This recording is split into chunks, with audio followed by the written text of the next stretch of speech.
मानना पड़ेगा कोई तो चमत्कार है बाबा बिश्नोई के पास कि उन्होंने मात्र एक मंत्र फूंक कर एक जिहादी को कॉमेडियन बना दिया। मौलाना को इंग्लिश नहीं आती। मौलाना बुलाए ट्रांसलेटर को।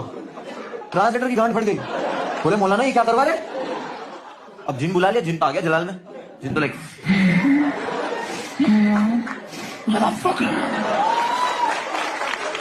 मौलाना ट्रांसलेटर को मुझे बोले क्या बोला? ट्रांसलेटर बोलते कुछ नहीं। मौलाना भड़क गया। मौलाना बोले नहीं, बोलो जल्दी क्या बोला? मौलाना माता चोट बोला तुम्हारे को। अगर आपको भी ये कॉमेडी देखकर मजा आया है तो कमेंट बॉक्स में जय श्री राम लिखकर बिश्नोई बाबा के चमत्कार को नमस्कार जरूर कीजिएगा।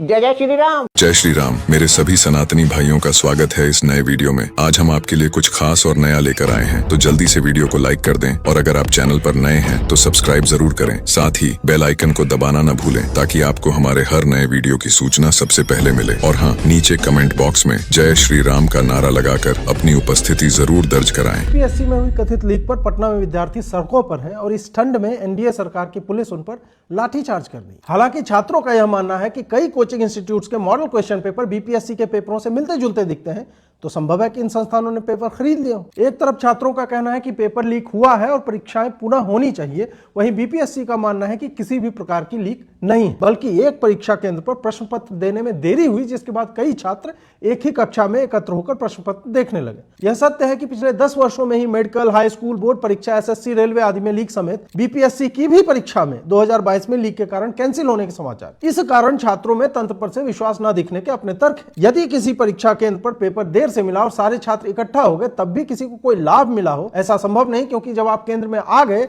तो आप चाहे प्रश्न पत्र 5 मिनट पहले देखो या बाद में, आप बाहरी सहयोग नहीं ले सकते। ऐसा प्रतीत होता है कि इस केस में कुछ कोचिंग वाले विद्यार्थियों को उकसाकर अपनी नाकामी छुपाने में लगे हुए हैं। फिर भी जैसा कि इस सरकार का लीक ना रोकने का इतिहास रहा है और जो बिहार में 2022 के बीपीएससी प्री में, 23 में 12वीं के गणित का पेपर, 24 के टीचर रिक्रूटमेंट का, नीट यूजी का, कांस्टेबल रिक्रूटमेंट का, सीएचओ रिक्रूटमेंट पेपर लीक होने के कारण परीक्षाएं इनकी रद्द हुई है, सरकार का कोई भी स्पष्टीकरण छात्र क्यों माने? संभव है कि आगे पता चले कि इस बार भी ऑर्गेनाइज्ड लीक हुई है। छात्रों के पास यदि साक्ष्य हैं तो उन्हें कोर्ट जाना चाहिए। साथ ही सरकार को अपना इतिहास देखते हुए लाठीचार्ज की जगह सिस्टम सुधारने पर ध्यान देना चाहिए। पूरा पानी भर जाता है, ये हमेशा ही रहता है। यहाँ पर कुछ नहीं करते, विधायक में कोई कुछ नहीं करता, देखता नहीं आ गया। पूरा हाल ना लिया, हम लोग का घर मकान सब धस रहा है। कीचड़ है वहाँ मेन रोड से, हम लोग जब कोई भी घुसता है तो पूरा वहाँ कचरे का ढेर बना हुआ है। मैडम बाहर से आदमी यहाँ पर आने के लिए तैयार नहीं है। कोई रिश्तेदार को बोलेंगे ना इधर आया, कोई आने को राजी नहीं है यहाँ पर। सब कहते हैं आप ऐसे इलाके में रह रहे हो जो कोई भी नहीं आ सकता। दिनेश मोनिया जी भी हैं, हमारे प्रिय मुख्यमंत्री केजरीवाल जी भी हैं, और ये है पहचान, ये है। एक मजेदार बात बताऊं, परसों एक आम लाई थी, आज वो भगवा हो गया है। परिवर्तन संसार का नियम है, जो आज हरा है उसे कल भगवा होना ही पड़ेगा, और जो भगवा नहीं होता है, यानी कि वो जो हरा आम जो भगवा नहीं हुआ उसका हम अचार बना डालते हैं। बाकी आप समझदार। जब तक हरा सुरक्षित है भगवा सुरक्षित है, इसलिए नफरत मत फैलाओ। याद रखो, हरा हटते ही संतरे का जूस निकाल दिया जाता है। तुम्हारी जानकारी के लिए बता दूं, संतरे का पेड़ जो है ना हरा ही होता है, लेकिन शुरुआत में जो बीज डलता है ना वो भगवा संतरे का ही होता है। और हाँ, समझदार को इशारा काफी, समझे? हरियाली अंडी। ताजमहल और लाल किला के स्वयं घोषित मालिकों के ऊपर उत्तर प्रदेश के अंदर 5 करोड़ का जुर्माना लगा है। बिजली चोरी करने के मामले में, और 1250 से अधिक मुकदमे दर्ज हुए। ताजमहल हमने बनवाया, कुतुब मीनार हमने बनवाया, हम लाल किले के मालिक हैं। टट्टू के मालिक हो तुम। सिर्फ बिजली चोर। दिल्ली में 2 गज जमीन बाबा साहब भीमराव अंबेडकर के लिए नहीं दे पाए और ना ही दिल्ली में अंबेडकर का स्मारक बनवा पाए। वही कांग्रेस बोल रही है कि डॉक्टर मनमोहन सिंह का अलग से स्मारक बनाया जाए दिल्ली में। ठीक है, मोदी जी बनवा देंगे, पर एक बात बताओ, आप ही ने तो 16 मई 2013 को कानून बनाया था कि दिल्ली में किसी का भी अलग से स्मारक नहीं बनेगा, क्योंकि जमीन की कमी पड़ गई है। पूरी जमीन गांधी परिवार को दे दिया गया है, उनका स्मारक बनेगा वहां। पूर्व प्रधानमंत्री नरसिम्हा राव के निधन के बाद उनका अंतिम संस्कार दिल्ली के बजाय आंध्र प्रदेश में हुआ, और राष्ट्रपति प्रणब मुखर्जी की बेटी इस बात पे दुखी थी कि कांग्रेस ने सीडब्ल्यूसी की मीटिंग का भी आयोजन नहीं किया जहां शांति प्रार्थना हो सके प्रणब मुखर्जी के लिए। नमस्कार दोस्तों, मेरे माता पिता मुझे जर्मनी भेजे थे डॉक्टर बनाने के लिए, पर जर्मनी आने के बाद मैं जूली के प्यार में पागल बन जाता हूं। अब मैं इंडिया नहीं आ सकता दोस्तों, क्योंकि पागल को पागल खाना ही अच्छा लगता है। जब एक बार उनको वाकई मुझे लगा कि उनको गुस्सा आया एज अ पॉलिटिशियन। आपको याद होगा कि राहुल गांधी ने 2013 में ऑर्डिनेंस फाड़ दिया था।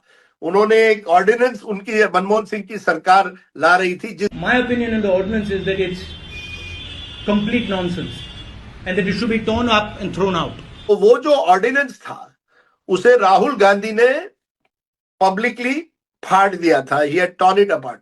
डॉक्टर सिंह उस समय बाहर थे, मुझे लगता है अमेरिका में थे, और कई महीनों बाद जब वो चुनाव हारते हैं मैं उनको मिलने गया।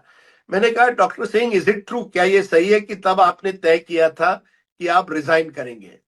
और बड़े भावुक एक तरह से हो गए। आप कहिए गुस्से में, एक गुस्सा तब था, तब तो जब मिले थे मुझे भावुक थे। उन्होंने कहा, हाँ राजदीप, ये सही है कि मैंने इस्तीफा देने की पेशकश की थी और मैंने तय किया था, अब बस मुझे अच्छा नहीं लगा।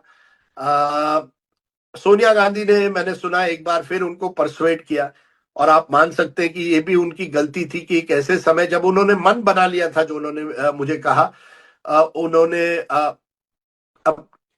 कहा चलिए मैं प्रधानमंत्री कुछ और महीनों के लिए रहता हूं।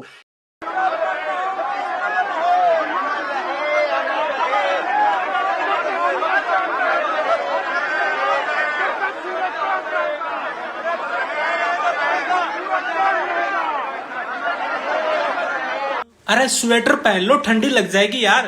अबे स्वेटर गया भाड़ में, हम तो नंगे पंगे लिपटा लिपटी करेंगे।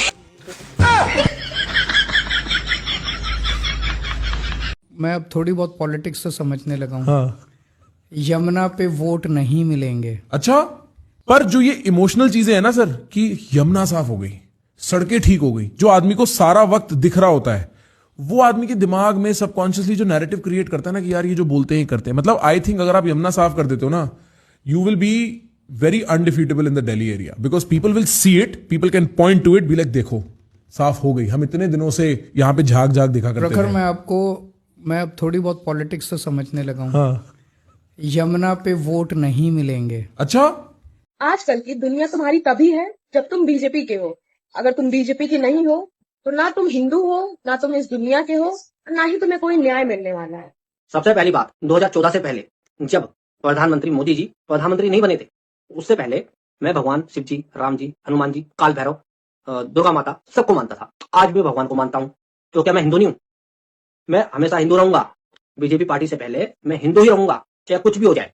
और हाँ, मेरे लिए जो कार्य करेगा, चाहे वो कोई भी हो, मेरी तरफ से कांग्रेस हो और मेरी तरफ से आम आदमी पार्टी हो या बीजेपी पार्टी हो, जो मेरे देश के लिए कार्य करेगा, जो मेरे लिए कार्य करेगा, जिससे मुझे लगेगा कि मैं सुरक्षा महसूस कर रहा हूं, मेरा समाज जो है वो सुरक्षा प्रदान कर रहा है, मैं उसको वोट दूंगा। अच्छा, कोई सी भी पार्टी का जो मेरे देश और धर्म को तोड़ने की कोशिश करेगा, चाहे वो कोई भी हो, उसको मैं वोट नहीं दूंगा।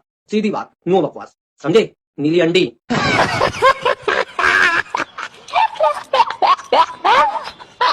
कभी राजू ने फटकारा तो कभी सोनिया ने अपमानित किया, शहजादे राहुल ने तो कभी पीएम समझा ही नहीं।